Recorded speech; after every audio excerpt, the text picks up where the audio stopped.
Hola, estudiantes de la Universidad Adolfo Ibáñez. Me llamo Nicolás Carey and soy el cofundador de Blockchain.com. I'd like to welcome you to the UK and congratulate you on your journey in your multinational MBA program so far. A little history, my father actually lived in Chile for 30 years and my mother was a ski instructor in Portillo. So me encanta Santiago y Patagonia y todo Chile, and I wish I could be there with you, but unfortunately today I just have other obligations. But it was so important to me that I have an opportunity to tell you a little bit about why I think crypto is so fascinating. So with no doubt, my colleagues Niall Moore and Lorna will be able to educate you and excite you about this extremely exciting space. So welcome to London, and there are a few key themes that I want to highlight before they jump in. Cryptocurrency represents a multi-decade paradigm shift in how the world uses money. If you think about it, people have been pursuing money for their careers so that they can invest in their communities, have experiences, buy homes, and improve their state of life. But a lot of people haven't really thought about why their money has value and why are there different currencies in the world and why do these different currencies sometimes have different rates of exchange. And so what's interesting to me is that human beings have tried all different forms of money. We used to have pearls, we've used gold bars and silver, and more recently in the last century, paper notes that used to be backed by commodities and now are just backed by just the general faith in the financial system.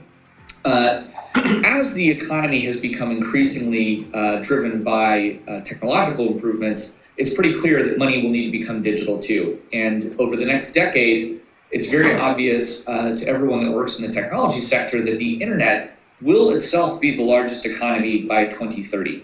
And the internet needs a native system for exchanging value to make it easier for all people to send, receive, secure, trade, and exchange different forms of digital wealth. So our mission at Blockchain.com is to empower users to control their money, and the most important way we enable that to happen is with the Blockchain.com wallet. So you should sign up right now. It's completely free. You can get one from the App Store, and my colleagues might even donate a little crypto to some of the students during this overview.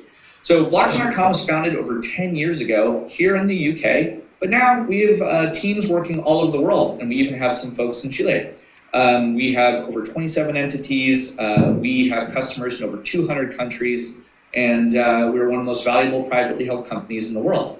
We're trying to build much more than just a crypto bank, though. We want to build a digital-first native financial services company for the internet. And if anything I said sounded interesting, we are hiring like crazy. So we have more open roles right now for the company than at any point in the history. And if you'd like to learn more, you can visit blockchain.com/careers, or even email me. My email address is Nicolas, Nicolas @blockchain.com.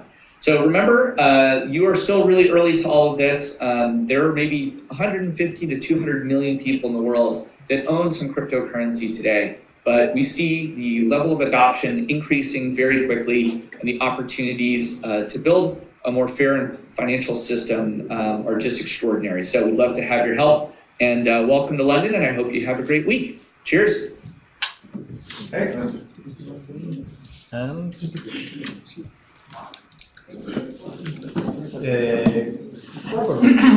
I just need to put it on the lesson right projector here. Otherwise, if it doesn't, then you should find. You can try and check. No, if you want to use mine, I just put mine on here. I think it's that one. Is that one works? Okay. Okay, sure. Yeah. Is it R right? Yeah. No. Okay. So we just then change there. So I just put mine in. Okay. That works. We need to call that you guys. See. Yeah. Having a computer science degree does not mean you're good at computers. I wish someone could tell my mother-in-law that every time she has a problem. Fix my computer. I know. Oh yeah. Turn it off and on again. Yeah. Perfect. Excellent. Amazing. Okay. Hello, everyone. Thank you so much for having us today. My name is Lorna Hutchman. I'm marketing manager at Blockchain.com. This is my colleague Niall, who's our technical team lead. We have a short presentation today about the future of money and where cryptocurrency comes into play here. We do have plenty of time at the end for questions, so please do start thinking of them as we go along. So we're going to start with a question. How many of you in the room currently own cryptocurrency? Please raise your hand. Okay. You. You. Is included? What did you say? Luna is included? We have one previous Luna owner, and we have one new Luna owner. Okay, well, excluding Luna, what about NFTs, anyone? I have one. Yeah. Awesome. Okay, cool. Next question. How many of you in the room would consider a career in crypto? A career. A professional? Yeah, professional. I already have one. Yeah. Are you looking for a CFO?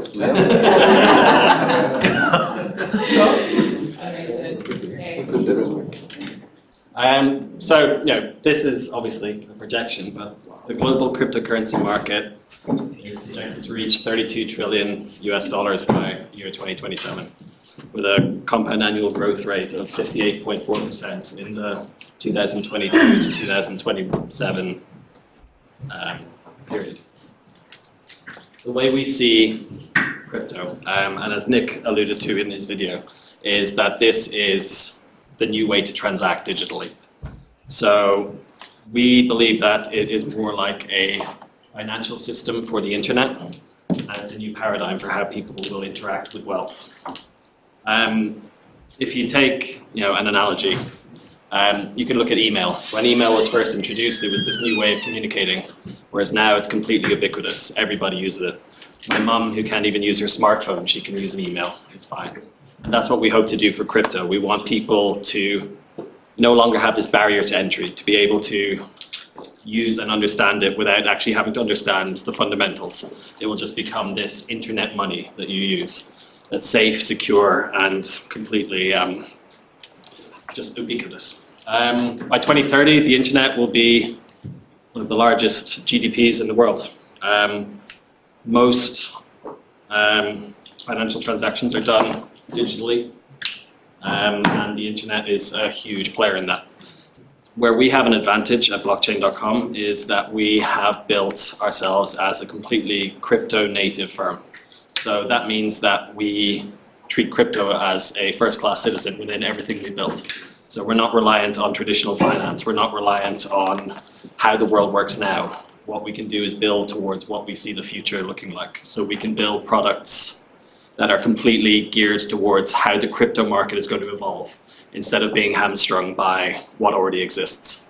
And we think this gives us a great opportunity because we can leapfrog these traditional players who are already in the space, but they are coming at it from a very traditional background. Because we already have that crypto native background, we believe this positions us very well to be a dominant provider in the space. So if we take a step back from the industry benefits, fundamentally, crypto is widening financial access. Globally, there's 1.7 billion adults who are unbanked, yet 2/3 of this group have access to a mobile phone. So crypto is providing an on-ramp to financial freedom and also a safeguard against inflation. So if you think about that 2/3 cohort, they essentially have the opportunity to be their own bank all from their pocket. And this gentleman to the right here is Ernesto. He's a street vendor in Guatemala. And I met Ernesto earlier this year when he became the first street vendor to accept cryptocurrency as a form of payment. Ernesto lives in an area in Guatemala called Lake Atilan, where 74% of its inhabitants live in poverty, and almost all of them are unbanked. And so the scheme which onboarded Ernesto educated him not just on the benefits of holding crypto, but also how to cash out using the local Bitcoin ATM in Lake Atilan. And that's just one example where crypto is making a difference to a community. I I am from Guatemala, and in Guatemala, Hi. there's a lake that Lago de is called Atitlan, Yes. and there are 12 little towns in the lake, and all the towns, they are Bitcoin towns, Yes. Yes. So that's they. and it's growing a lot. Yeah. This Ernesto is from Lago de Atilan. Exactly. Yeah. What do you mean by Bitcoin town? Everything that you buy there is with Bitcoin. In B2B, and- B2C, todo. So they don't pay taxes, they're tax-free zone? The majority of the world's population don't pay taxes, including most of the rich people in this country.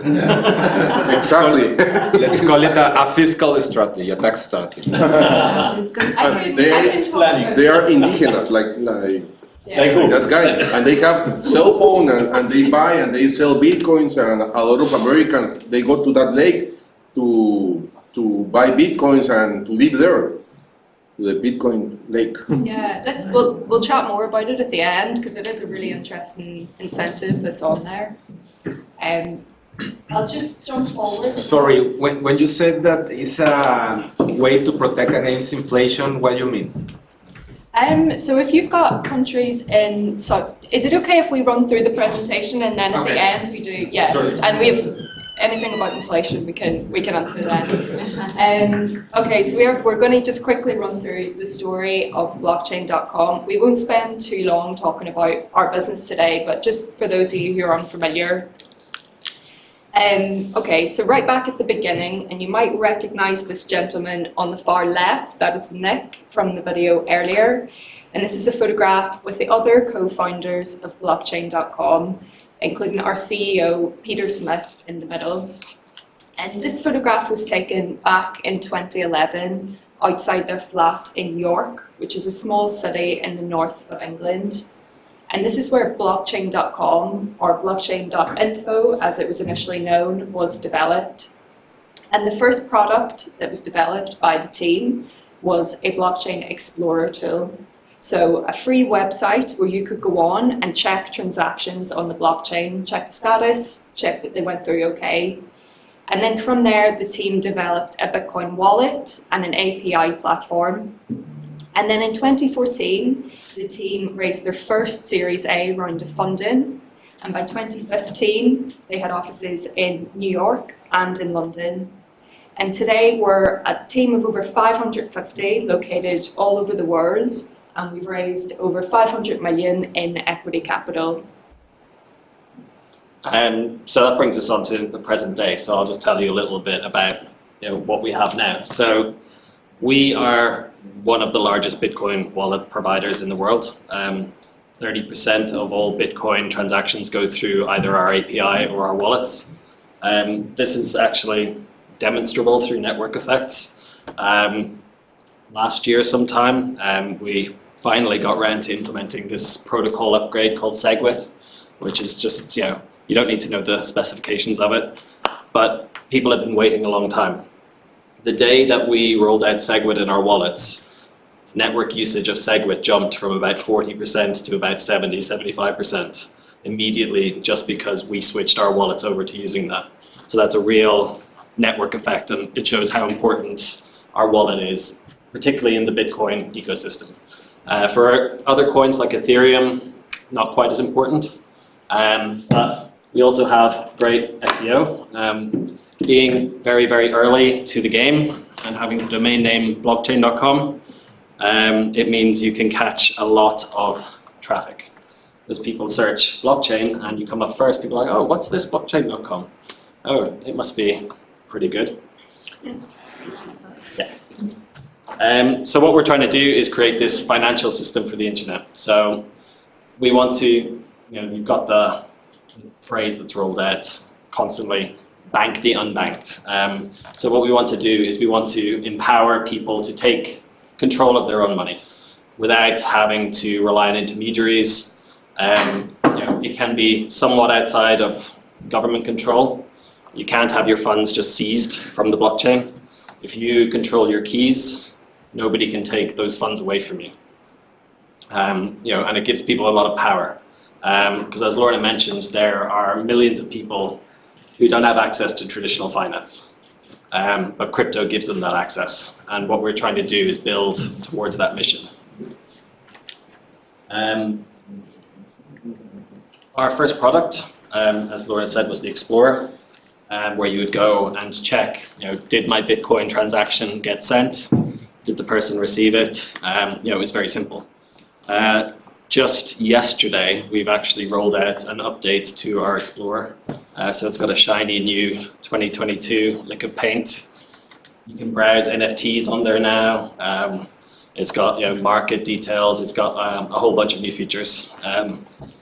I recommend checking it out and having a browse. It's pretty nice. We're pretty proud of it. Our main product on the consumer side is the wallet.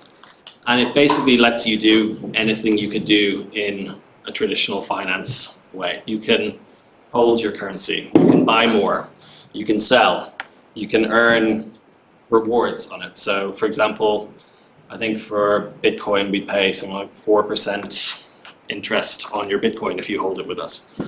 None of these are new. These are all traditional products, but we are migrating them to the crypto ecosystem, so that people can take advantage of using crypto instead of being tied to the traditional world. We've got a huge institutional business. We do massive amount of lending in crypto. I can't remember what the latest amount of loans originated was, but it's over $1 billion, I know that much. We do a large volume of OTC, got derivatives, custody, and we've also got a venture fund that invests in up-and-coming crypto startups that we believe are going to succeed. On our wallet, we've got 82 million wallets on our platform. We've had over $1 trillion transacted through the wallets and our API. And as Lorna mentioned, we've raised 500 million plus.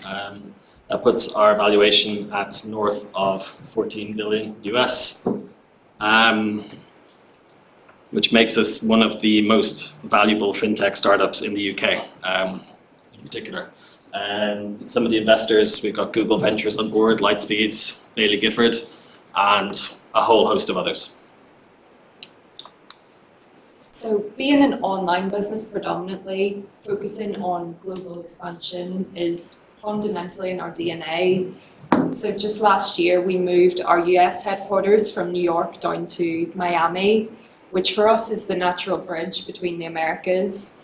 And it's given us the opportunity to expand our operations in Central and South America. And then from there, we became the largest crypto company in Latin America. And that was also with the help of the acquisition of the Argentinian crypto firm Socio. And today we're focusing on new geos that potentially need crypto the most. Nigeria, for example, faces some of the world's highest remittance fees, making that a key market for us. So we also see tech and marketing as the key pillars to any successful modern day business. So I'd love to now delve into my discipline, Niall's discipline a bit more, and how they fit into the wider picture of Blockchain.com.